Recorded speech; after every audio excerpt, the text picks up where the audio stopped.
25वां दिन पूरा हुआ। आज हमारी संख्या भी बढ़ती जा रही है, जन समर्थन भी ज़्यादा बढ़ रहा है।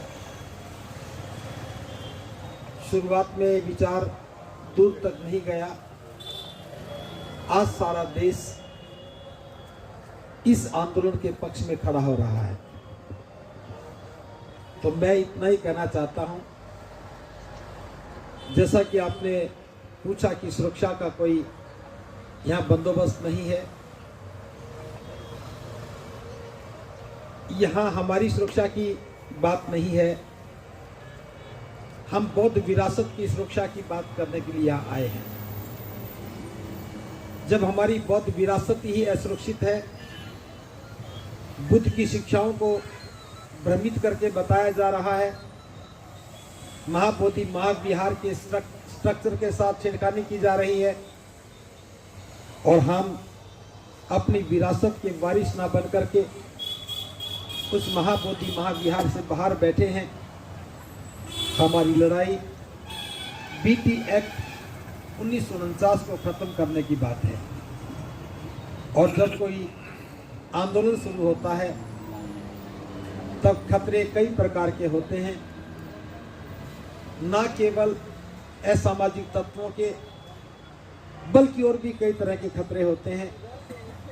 लेकिन इस बात में बता देना चाहता हूं, यहाँ धरने पर भिक्षु बैठे हैं, भिक्षुनियाँ बैठी हैं, लामा बैठे हैं,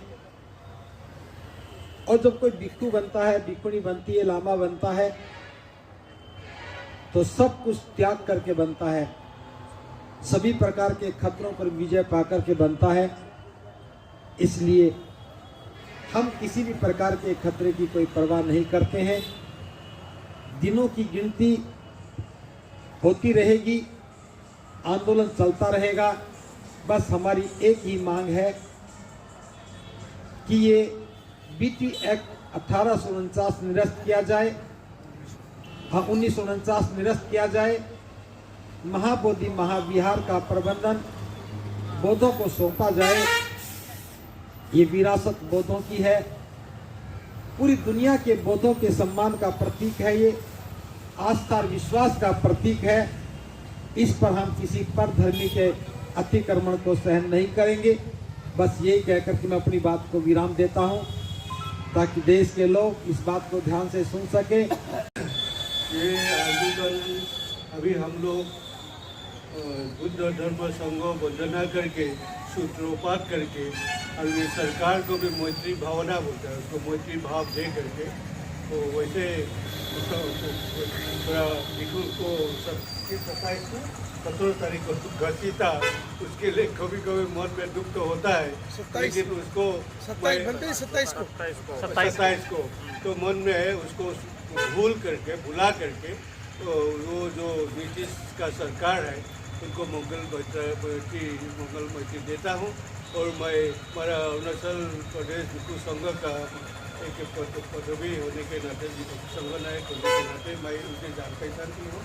तो उन्हें मेरा ये विनती है कि वो संविधान पद पर बैठा है, तो वो संविधान को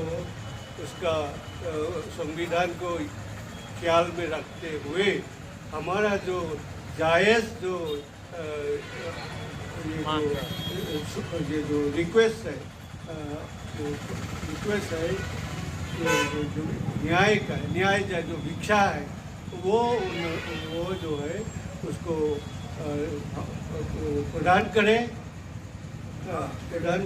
और जितना भी यहाँ एक सीनियर मॉम होने के नाते जितना भी बंदेगण है और ये जो उपासिकागण है, सभी का तरफ से मैं सरकार के आखिर बार अनुरोध करता हूँ, ये भारतीय संविधान का वो भी पदवी वो है, चीफ मिनिस्टर है, हम लोग भी उनका नागरिक है। तो संविधान का ऊपर रेस्पेक्ट करते हुए, भरोसा करते हुए, और वो जो फिर निवेदन करता हूँ कि हमारी जो रिक्वेस्ट है, अनुरोध है, डिमांड है न्याय के लिए, न्याय का जो भिक्षा है वो हमें दे दें। इतना ही कहकर मैं अपना जो मंगल कामना करते हैं कि जो अन्याय हो रहा है उस अन्याय को जितना जल्दी हो अगर वो समाप्त करते हैं तो दुनिया में उनकी जय जयकार होगी कि उन्होंने एक पुरानी बीमारी जो सामाजिक समानता के जो संविधान हमें समानता देता है, लेकिन ये बोधगया टेम्पल एक्ट 1949 जो है वो विषमता पर आधारित है।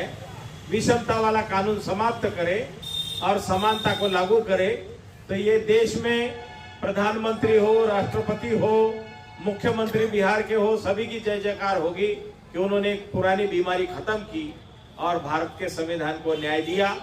पहले ही बोला कि सरकार को सद्बुद्धि मिले, संविधान में शपथ लेते हैं कि हम सभी लोगों के साथ न्याय करेंगे। तो दुनिया में बौद्ध लोग भी रहते हैं, तो दुनिया के बौद्धों की तरफ ध्यान देते हुए ये कदम अगर उठाती है तो सरकार पे लगा हुआ एक कलंक है। जो बोधगया टेम्पल एक्ट 1949, गांधी जी ने वचन दिया था बौद्धों को उस समय 1922 में गया के कांग्रेस अधिवेशन में कि मैं देश को, गांधी जी कह रहे थे कि देश को पहले आजादी मिल जाने दो, जब देश को आजादी मिल जाएगी तो हम बौद्धों की समस्या को हल करेंगे। तो गांधी जी को दिया हुआ वचन अभी तक सरकार ने पूरा नहीं किया है। तो उस गांधी जी को राष्ट्रपिता बोला है तो राष्ट्रपिता का भी अपमान है अगर उनका वचन सरकार पूरा नहीं करती है। तो ये तमाम सरकार के लिए, चाहे केंद्र हो राज्य हो, इनके लिए एक बहुत जरूरी है कि ये बोधगया टेम्पल एक्ट काला कानून ये खत्म करे और बौद्धों को न्याय दे।